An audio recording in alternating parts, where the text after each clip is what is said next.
종목의 발견자들, 시장 흐름들, 특징주들 알아보는 시간입니다. 바로자산운용 윤정식 상무님 오늘 만납니다. 안녕하세요.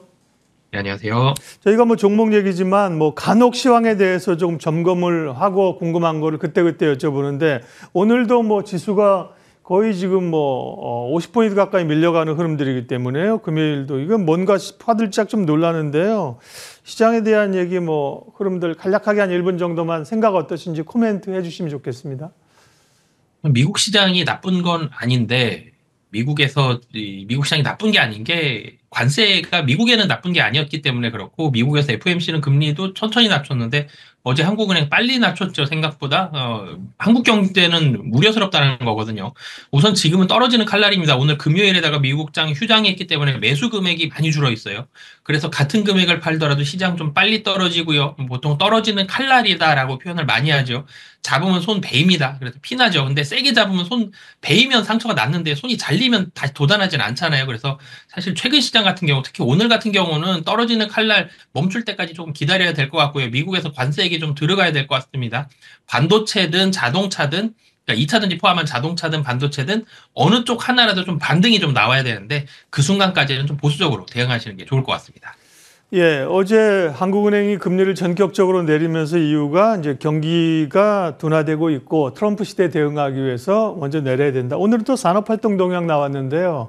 소비, 생산, 투자 모두 부진하면서 그런 것들이 오늘 좀 우려로 작용하는 것 같습니다. 예, 그러면 종목 이야기 들어가도록 하겠습니다. 오늘 첫 번째 우리가 주목해 봐야 될 종목은요?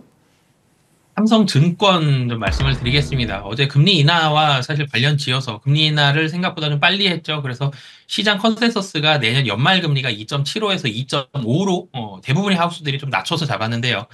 그러면서 유동성이 한국은 미국보다 좀 더 빠른 속도로 늘어날 가능성이 상당히 좀 높다라는 점. 그래서 유동성이 확대됐을 때 수혜를 본다. 금리가 떨어졌을 때 수혜를 본다. 증권주 그래서 좀 관심을 갖고 보시면 좋을 것 같고요.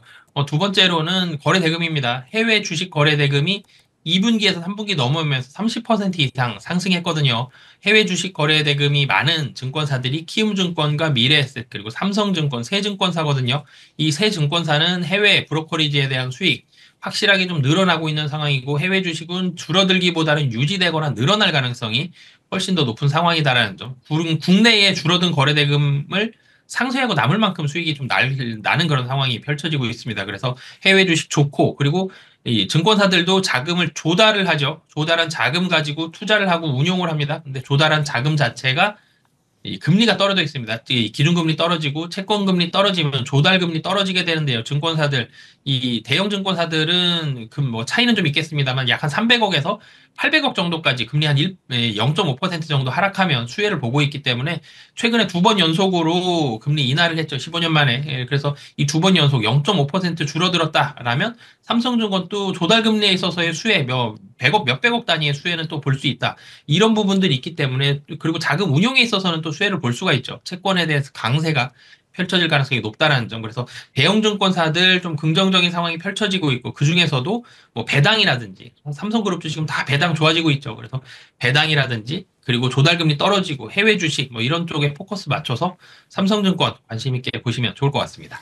네, 말씀하신 것처럼 금융주는 여러 방어주 성격도 있고 밸류업도 들어있고 말씀하신 또 삼성증권도 배당 많이 하거든요. 그런데 해외 투자에 따른 브로커리 수입이 늘었다는 거는 증권주에겐 좋은 일이지만 우리 시장으로 보면 또 씁쓸한 이야기이기도 또 합니다. 삼성증권 첫 번째 특징주였고요. 다음 종목은요?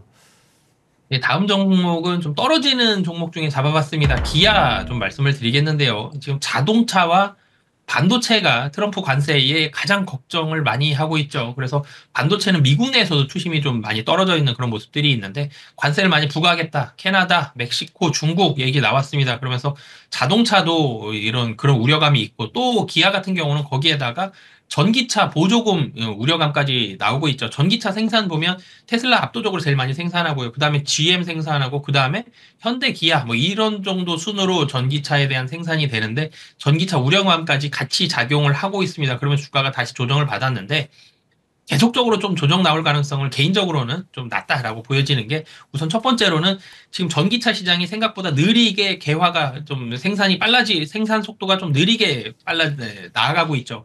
그러면서 그 빈자리를 HEV, 그러니까 하이브리드 자동차가 많이 메꾸고 있는데 하이브리드 같은 경우는 기아가 전 세계 한 4위 정도 됩니다. 지금 현대차보다는 기아가 하이브리드 자동차 더 많이 팔고 있는데 하이브리드는 잘 팔리고 있다라는 점. 그리고 거기에다가 뭐 미국 내 여러 가지 뭐 생산이라든지 이런 부분들을 열심히 좀 대응을 하고 있다라는 점. 그리고 현대차 그룹들, 기아도 마찬가지고요. 뭐 삼성증권 때도 말씀을 드렸지만 배당이라든지 주주환원 책을 굉장히 좀 강하게 내세우고 있습니다.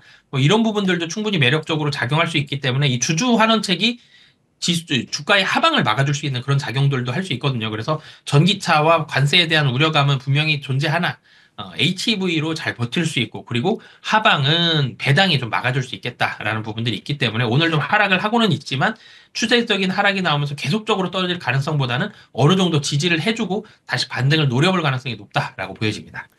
네, 오늘 뭐 장이 생각보다 많이 밀려 내려가면서 하락 종목이 압도적으로 많은 그런 흐름들이어서요. 예, 종목을 코멘트하기에도 좀 녹록지 않은 그런 상황이었습니다만 주요 종목들 점검해 주셨습니다. 오늘 종목 발견자 바로자산운용 윤정식 상무님 함께했습니다. 고맙습니다. 네, 감사합니다.